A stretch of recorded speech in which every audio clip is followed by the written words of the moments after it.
Assalomu alaykum, qimmatli qarindoshlar, yaxshimisizlar? Bugun 2020-yil 14-sentabr dushanba. Bugun men avvalgidek dunyoning siyosiy iqtisodiy vaziyati haqida to'xtalgandan keyin andan paychik haqida so'zlab o'taman. Xitoyning Wuhan'dan, ya'ni bultur 12-oydan boshlab bayqilib dunyoning hamma yeriga taralgan vaba, ya'ni COVID-19 deb atalgan bu virus dunyoning iqtisodini umumyuzlik bir kaynak surib albatta. Cümleden bu Amerika'nın iqtisodiga ta'sir qildi. Yaqinqi tadqiqotlardan qaragan vaqtda garchi Amerika iqtisodi 1933-yilgi iqtisodiy bo'hrondan buyangi eng og'ir iqtisodiy krizisni boshdan kechirgan bo'lsa-mu, ammo buning kishilarning hayotiga, kishilarning turmushiga ko'rsatgan ta'siri unchalik qo'rqinchli bo'lmagan gap. Ya'ni ocharchilik yuz bergan gap, oilalar vayron bo'lmagan, ocharchilik yuz bergan yoki qo'rqinchli ijtimoiy hodisalar yuz bergani yo'q. Yaqindan buyon Amerikada ishga o'rilish nisbati, ya'ni burun ishdan qolgan odamlarningki xizmat tepish surati tezlashgan. Albatta bu shunaq bo'lsa-mu, Amerikaning iqtisodiy texnik vabo yuz berishdan burungi holatga, saviyaga yetib kelmadi. Bu qadamqi bu iqtisodiy krizisningki ziyonkashligiga eng ko'p uchrashuvchilar kim bo'ldi deganda, tadqiqotlar ko'rsatishicha, ular ayollar va yosh cho'ng kishilar. Yani kişiler aldırab pensiyaga chiqishga, xizmat izlamaslikka, mush tarafni tutgan gap. Bu iqtisod to'g'risida xabar. Endi Amerikaningki saylanma haqida to'xtalmaymiz. Men yana burungi qarashimda turman, Donald Trump yana qayta saylandi degan bu qarashda turman. Har xil paranglar bo'layotgan bo'lsa-mu. Shu o'tgan hafta ichida Uyg'urlar haqida bunday bir necha xabarlar, hatto bugun bir necha xabarlar maydonga keldi. Men bu haqda gerçi Uyg'urlarning boshqa medialari yoki Uyg'urlarga aloqador medialar bu xabar bergan bo'lsa-mu, ammo yana o'zimizning ona tilimizda bu vaqt qisqa to'xtalib o'tay dedim. Aldi bilan ko'pchilikningki xabarda bo'lganda kerak, Xitoy Molan ismli bir balladagi bu. Xitoylarning Molan ismli bir rivoyatga bir qizvolning hikoyasini, ya'ni ayni vaqtda o'zininki dadasining o'rniga askar bo'lib, archi yasinib bizga tajovuz qilib keldi deb qaragan kishilarga qarshi oldingi safga bag'alig'idek bir rivoyat kino qilib ishlangan bo'lib, bu kinoningki ba'zi suratlari Turpanda, bizning vatanimizga Turpanda tartilgan. Disney bu filmning oxirida Turpan shaharlik tashviqot idoralari va jamoat xavfsizligi idoralariga rahmat aytgan. Bu jamoat xavfsizligi idoralari bular Uyg'urlarning Xitoyning Uyg'urlarga zulm silishda va jazo lageriga Uyg'urlarning qamishida bularningki jinoyat bor bo'lgan o'rinlar. Bunga qarta xalqarada umumyuzlik bir qarshilik. Ya'ni vijdonli kishilarningki bu Mulandan iborat bu kinoga qarta boykot, ya'ni boykot qilishdan iborat mana tashabbuslar kuchaymoqda. Hatto Amerikaningki Cumhuriyetçiler Partiyasidan bo'lgan nurg'un parlament a'zolari Disneyga xat yozib bu haqda surishtirishni qilyotdi. Chunki bu Molan degan bu kinoning mazmuni burmalinib, Xitoyning cho'ng millatchiligi, ya'ni Xitoy millatchiligiga tashviq qilingan bir film bo'lib ko'rsatilishdan sirt yana Uyg'urlardan iborat bir o'zgacha madaniyati bor. Begunoh bir xalqqa zulm silayotgan hokimiyatga moslashganligidan iborat Disneyningki shu razil qilmishlari surishtirilmoqda. Bundan ko'pchilikning xabari bor. Buni yana degim keldi. Ondan sırt yana Mona Sharon deydigan axloq va ommaviy siyosat tadqiqot institutininki bir tadqiqotchisi Uyg'urlar uchun kim so'zlaydi deydigan bir obzorchi maqolasini e'lon qildi. Bu shartning ichida men uni qisqacha o'qib chiqdim. Deyilishicha, garchi Amerika Birlashgan Millatlar Tashkiloti qatorliq dunyoviy shunday tashkilotlardan chekinib chiqqan bo'lsa, o'zining rolini ko'rsatmagan bo'lsa, masalan, kishilik huquq konsulidan. Ama Uyg'urlar masalasida Xitoyning razilligini davomli har qanday so'rinda ichish kerak. Xitoydan Uyg'urlarning vataniga bir tekshirish o'miki avatish, shuyatki ahvollarni bilish to'g'risida bir sharoit hozirlab berishni talab qilish kerak. Uyg'urlar uchun biz so'zlamasak, ya'ni kishilik huquqni hurmat qilamiz, kishilik huquqini qo'g'daymiz deb turadigan shunday demokratiya va erkinlikdan iborat shu xil prinsiplarni kishilik huquqdan iborat prinsiplarni yuqori ko'tarib shuar to'laydigan bir davlat biz shuni amallashtirmasak bo'lmaydi. Xitoy buni unab ketmaydi. Unab ketmasmi, ammo bularningki jinoyatni ichish orqali bularni razil qilishimiz kerak deb, ayni vaqtda Sovet kommunistlarining lagerida yotgan bir kishining so'zini naql keltiribdi. Bu kishi 2014-yili shunday bir aslimasi shuna deb ekan. Ayni vaqtda Prezident Reagan Sovet ittifoqini razil imperiya deb jakalgan kuni mening hayotimga eng xo'shallik to'lgan bir kun bo'lgan deb. Buningdan demakchi bu xonim nima demakchi desa, Amerika hukumatı to'xtamay Uyg'urlarning masalasini o'zining Xitoy bilan muomala qilishidagi bir kun tartibga akilish kerak, davomli akilish kerak, Uyg'urlarga ega chiqish kerak. Uyg'urlar uchun bu shunday bir kishilik huquqni qo'g'daymiz, inson qimmatini qo'g'daymiz deydigan bu shu davlat dast bo'lmasa, boshqasini umid qilishga bo'lmaydi degandek shunday gaplarni debdi. Har holda bu bir ziyolining gapi, ko'pchilikning anglab qo'yishini umid qilaman. Anadan sirt. Bugungi Reuters agentligining chiqqan xabarida Birlashgan Davlatlar Tashkilotininki ayni vaqtda Chili hukumatiningki, Chili mamlakatining prezidenti bo'lgan Michelle Bachelet degan ayol boshlig'idagi kishilik huquq konsuli bugungi yig'inda Uyg'urlarning masalasini alohida o'tirib qo'yib, men Uyg'urlarning masalasiga diqqat qilyapman. Xitoy hukumati bilan mening Uyg'ur rayoniga, ya'ni Uyg'urlarning vataniga berib, Uyg'urlarning ahvolini ko'rib kelishga mushtaq so'zlashyapman degan bir qarashni o'tirib qo'yibdi.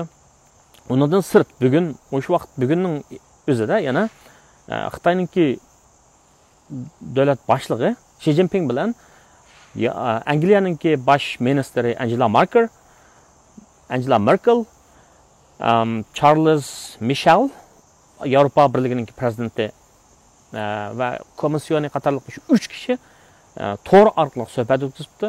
Bular albatta iqtisoddan gapni boshlab, kishilik huquq, vabo, COVID-19 qanday taqobil turish masalasini o'tirib qo'yapti.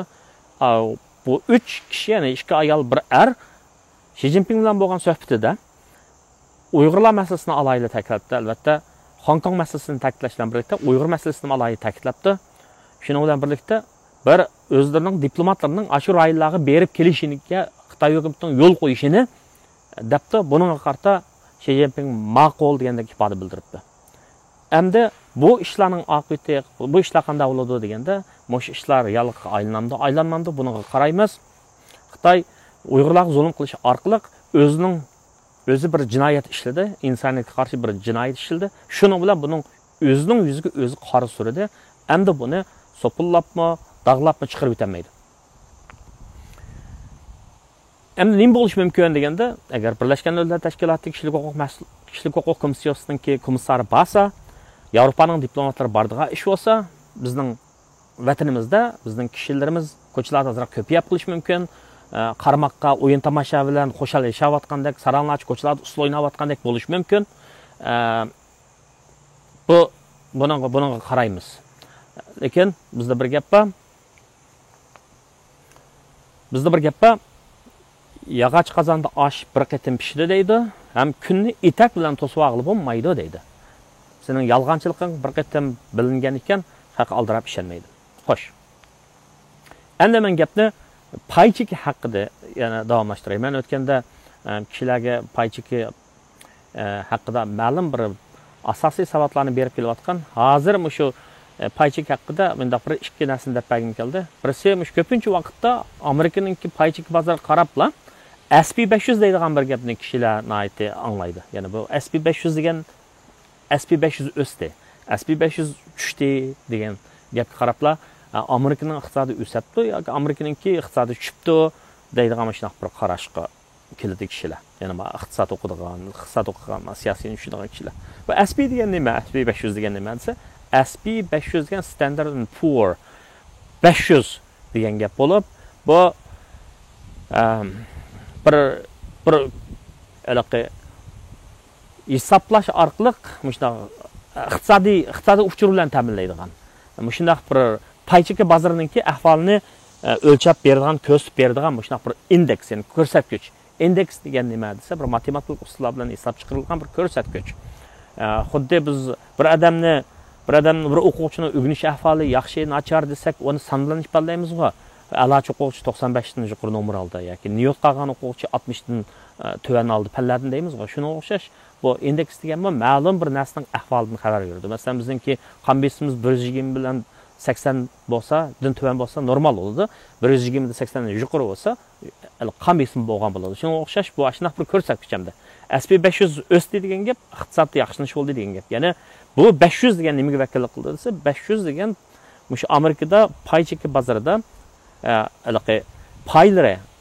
paylari taqtilgan şirketlarning 500 cho'ng shirkatningki iqtisodiy qiymati yuqori, ya'ni paylarni pay cheki bozorga april satsa, necha trillion pulga yaraydigan shundaq 500 dan ortiq shirkatningki ahvoliga qarab turib, shularning pay ahvoliga qarab turib, shundan yasab chiqilgan indeks bu, ko'rsatkich bu.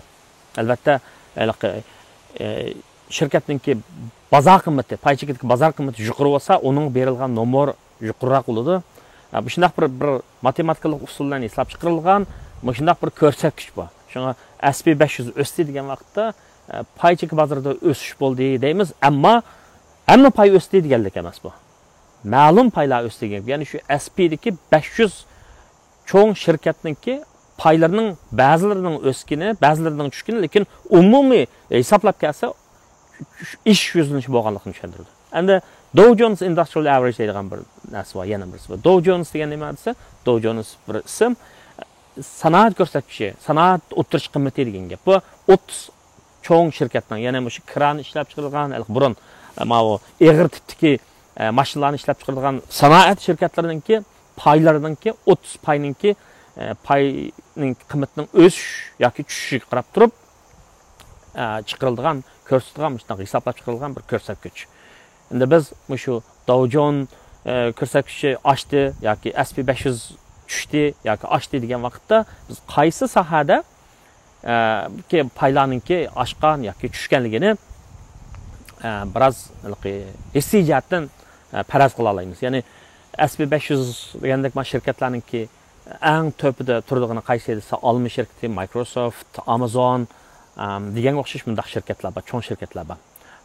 Dow Jones 30 degan shirkatlarninki pay hisoblanadigan 30 shirkatdan qaysi bor desa, Caterpillar deydigan, bu kran ishlab chiqaradigan, qurilish ishlaydigan kran ishlab chiqaradigan ashuna shirkatlarning paylari bor. Buni shunday tushunib qolsak bo'ldi. Endi undan sirt, men o'tganda Robinhoodni tushirib olib, payni azazdan ilib, birdan 2dan ilib, mundaq bir o'zinglar kichik bola tatalab mangandek o'zinglarni mashq qilib taqsanglar bo'ladi degan bir tavsiyani qilgandim qo'y. Ishtiqlam ilib olmay deb. Chunki odamning tabiatida ba'zida odam o'zini tutolmay qolib qolsa, qonunliq qimavozga aylanib ketadigan ish qildi-ku, hamma pulni sap beradigan. Shunga Robinhoodni setib olgandan keyin o'zinglar pay chekini o'ynasanglar, azazdan ilib, birdan 2dan 10dan ish buning hech qanday Robinhoodda siz hech qanday mulozimat haqi to'lamaysizlar. $1000 pulni ajratib, ma'lum bir paylarni ep qo'ysanglar, tashlab qo'ysanglar, kuzatib tursanglar bo'ladi. Uzun muddatlik o'ynamsizlar, ya'ni 5-10 yillik o'ynamsizlar yoki qisqa muddatlik o'ynamsizlar, o'rta muddatlik o'ynamsizlar, 2-3 yillik o'ynamsizlar yoki qisqa muddatlik parazlar manda o'ynamsizlar, 1 yildan tuvan necha oylik, necha kunlik deganga o'xshash. Ya'ni bugun eliblar, ertasi 2 mochani usab qolsa, setadigan ishlarmi bo'ladi-ku. Buni ko'rib baqsanglar bo'ldi. Undan sirt, ya'ni payni bevasilashdan sirt, yana bir xil necha xil paylar bor-ku. Index fondi deb qo'ydi. Anigin ETF deb qo'ydi, exchange traded funds deydi. Almashtirib sotqil bo'lgan fondlar deymiz. Fond degan pul degan gap. Ya'ni uning pulini, buning pulini hammani yig'ib qilib bir fond shakllantirgan bir ahvol. Anadan sirtini mutual fund deydi. Mutual fund degan shu yana shu buning pulini barobat o'ynagan chaqda burun jutlarni cho'nglar barobat o'ynab, hammadan 2 so'mdan 3 so'mdan chiqarib 30 so'mga o'g'loq elib yeydigan ashuna bir ishlar bo'ldi 20-damcha burun biz kichik chaqlarimizda. Shuna o'xshash bu mutual fund degan nima desa, mutual fund degan buning pullarni shunday bir boshqarib turadigan bir ahvol. Ya'ni bu qanday desa, mutual fund degan bir pay, birlam pay emas bu, bir necha pay. Ya'ni bir so'vat desak, bu so'vatda har xil yemak-ichmak shirkatlarining, texnik shirkatlarining, pul ma'mur shirkatlarining paylari va uning ichida yana zaimlar bor. Zaimlar necha xildir, qisqa muddatlik, uzun muddatlik deb 3 oylik, 6 oylik, 1 yillik, 5 yillik, 10 yillik, 30 yillik degan bu zaimlarmi bor. Mutual fundni boshqarib turadigan, fondni boshqarib turadigan odamlar nima ish qildi desa, siz mutual fundlarni olsangiz, ETF deganlarni setib olsangiz, index fondni setib olsangiz, birlam payni setib olgan bo'lmaysiz. Nimani setib olsiz desa, nurg'un pay yoki zaimlardan tarkib topgan bir fondni setib olgan bo'lasiz. Buningki ayrim payga $1000 pul bilan bir payni ilash bir usul. Shundaymi? Anandan keyin shu $1000 pul bilan har xil fondlarni, mutual fondlarni, ETF'larni setilish u yana bir xil usul. Birinchisida onu o'zingiz boshqurasiz. Tushib ketib qolsangiz, balki tushib ketib qolsiz. Maningda havoli qilsiz boshqalarga. Sizningki sağlam pulunuz, ishlatgan pulunuz, olgan foydangizga qarab turib, ular ma'lum 1%, 2% mulozimat haqini tutib oladi. Lekin bu birinchisida hamma tuxumni bir surat sağlam bo'lasiz, yoki hamma tuxumni bir cho'jining mekanning ostiga bosgan bo'lasiz. 10 tuxumni bossangiz, 10 cho'ji chiqsa, albatta vallahi deysiz. Agar maningda fond, mutual fund, ETF deganda siz $1000 bilan bularni setib olsangiz, hammasi chiqib ketgan yo'q. Mekan quruq chiqib qolgan birinchi ahvoldagidek ahvol bo'lmaydi. Mekan quruq chiqib qolgan. Maningda siz xatarni, ya'ni paychikida butun sağlam pulingizni yo'qotib qo'yishdan iborat bu xatarni tarqoqlashtirib o'tgan bo'lasiz. Chunki mutual fondlar bu fondlar necha xil paylarninki tarkiblaridan, ya'ni qismlaridan tarkib topgan bo'lib, onun içindeki bir kısmı pastga tatsa, yani bir kısmı ko'proq, kısmı yuqoriga tatsa, sizningki sağlam mablag'ingizning qimmati o'sadi degan gap. Shunga pay cheka olgan vaqtda noqul holda shu payning o'zini bevosita o'zingiz elib setib qilmay, yana ash pulingizni, ya'ni mana o'ylab qo'ysangiz bo'ladi. Mutual fund setib oladigan, fond setib oladigan yoki ETF setib oladigan yoki ko'rsatkich fond, indeks fond setib oladigan ahvolni o'ylab qo'ysangiz bo'ladi. Bu şu Robin Hood'da bak.